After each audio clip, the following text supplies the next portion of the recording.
اگلی نشانی اللہ کے نبی نے بتائی کہ وہ وَأَطَاعَ الرَّجُلُ امْرَأَتَهُ وَعَقَّ أُمَّهُ، کہ لوگ اپنی بیوی کی فرمانبرداری کریں گے اور اپنی ماں کی نافرمانی کریں گے۔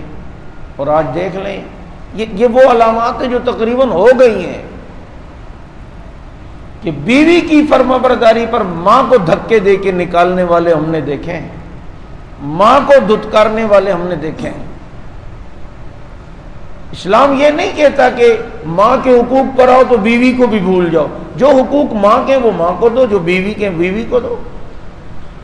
طریقہ ہو، بعض گھرانوں میں بیلنس برابر کرنا یہ مشکل ہوتا ہے، تو بھائی بیوی سے کمٹمنٹ اکیلے میں کر لو کہ بھائی کبھی اماں کے سامنے میں ڈانٹ بھی دوں، یہ بھی کر دوں، وہ بھی وہ اوپر سے ہوگا، ناراض نہیں ہونا۔ اس طریقے سے آدمی کوئی بیلنس برابر کرنے کے لیے کوئی ہیلا، کوئی طریقہ تو کرتا ہے نا۔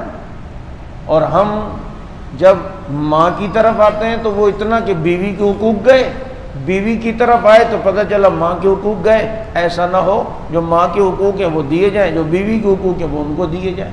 اس پر میں پہلے بھی تفصیلی بات جو ہے وہ کر چکا ہوں۔ اب ایسا نہ ہو کہ بیوی کے چکر میں ماں باپ کو بالکل ہی چھوڑ دیں، اور ایسے کروانا بھی نہیں چاہیے۔ یہ جو بیویاں اپنے شوہروں کو ان کے ماں باپ سے دور رکھنے کے لیے کہتی ہیں کہ اگر بعض دفعہ ایسی بھی عورت ہوتی ہے کہ اگر ایک بچہ اپنی ماں کے پاس باپ کے پاس تھوڑی دیر آ کے کام سے بیٹھ جاتا ہے، اسے تکلیف ہو رہی ہوتی ہے۔ وہ اگر اپنی ماں باپ کے لیے کوئی جوڑا کپڑوں کا لے آیا، اسے تکلیف ہو رہی ہوتی ہے۔ اچھا، میں ابھی ایک فزیکل کی بات آپ کو بتاؤں گا، اگر کسی میں عقل ہوگی نا تو آئندہ وہ یہ کام نہیں کرے گی۔ اب اگر یہ شوہر نے ماں باپ کے تھوڑا پیسہ خرچ کر دیا، ان کے لیے گرمی ہے، کبھی روم کولر لے آیا، کبھی پنکھا، اسے تکلیف ہو رہی ہوتی ہے، منہ بنا ہوا ہے، منہ چڑھا ہوا ہے۔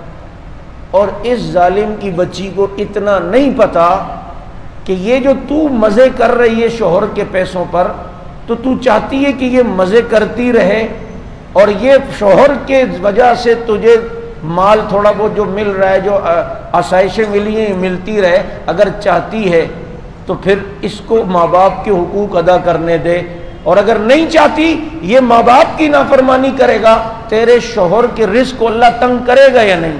تیرے شوہر کی روزی کو اللہ تنگ کرے گا یا نہیں؟ تیرے شوہر کی روزی اللہ تعالیٰ کیا پتہ ماں باپ کی نافرمانی کی وجہ سے اسے محتاج نہ کر دیے جائے۔ اس کی رزق کی تنگی اور ہوتی ہے۔ اب جب اس کی رزق کی تنگی ہوگی، اب کر مزے ذرا، اب کر آسائشیں، اب لا 6 جوڑے اپنے لیے، اب لا پھر میک اپ کا سامان، اب لا پھر اپنے مزے کے لیے کر۔ یہ ہوگا ہی نہیں، کیونکہ اس نے تو ماں باپ کی نافرمانی کی، اور اس نافرمانی کی وجہ سے اس کے مال دولت میں کمی آئے گی، اس کی رزق تنگ ہوگا، اس کا ہاتھ تنگ ہوگا، یہ بڑی مصیبتوں میں مبتلا ہوگا۔ جب شوہر مصیبت میں مبتلا ہوگا تو بیوی پر اس کا اثر پڑے گا یا نہیں؟ بھائی اس کو تو کہو کہ ماں باپ کی اور خدمت کرو، ان کے صدقے اللہ تجھے بھی دے گا، ان کو بھی دے، میں بھی مزے کروں گی۔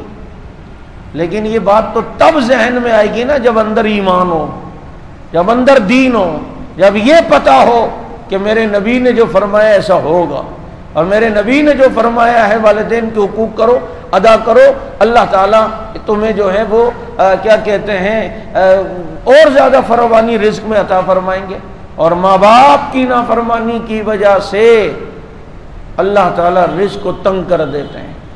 یہ جملہ مجھے اتنا زہر لگتا ہے اور تیر لگتا ہے، جو آ کر یہ کہتے ہیں حضرت ہم نے تو بہت اپنے ماں باپ کے لیے کیا، لیکن وہ جو ہے نا ہماری اس بات کو ماننے کے لیے بھی تیار نہیں۔ بابا نہیں ہے، اگر کیا ہے تو اپنی آخرت کے لیے کیا ہے، چپ ہو جاؤ، احسان نہ جتاؤ، کم از کم ماں باپ کے معاملے میں احسان نہ جتاؤ، اللہ تعالیٰ وہ عطا فرمائیں گے ہم سوچ بھی نہیں سکتے۔ میں ایک جملہ اکثر کہتا ہوں نا، ایک بزرگ کے پاس کوئی آیا اور کہا حضرت ہمیشہ میں نے اپنے امی ابا کو جو مانگا ہے انہوں نے میں نے دیا، پھر بھی ان کے گلے شکوے ہی رہتے ہیں حضرت بس۔ حضرت نے ان سے کہا یہی تو تمہارے اندر کمی ہے، اور یہی تو تمہارے اندر خرابی اور کوتاہی ہے کہ تم کہتے ہو ہمارے اماں ابا نے جب جو چیز کا مطالبہ کیا ہم لے کر آئے۔ اللہ کے بندے،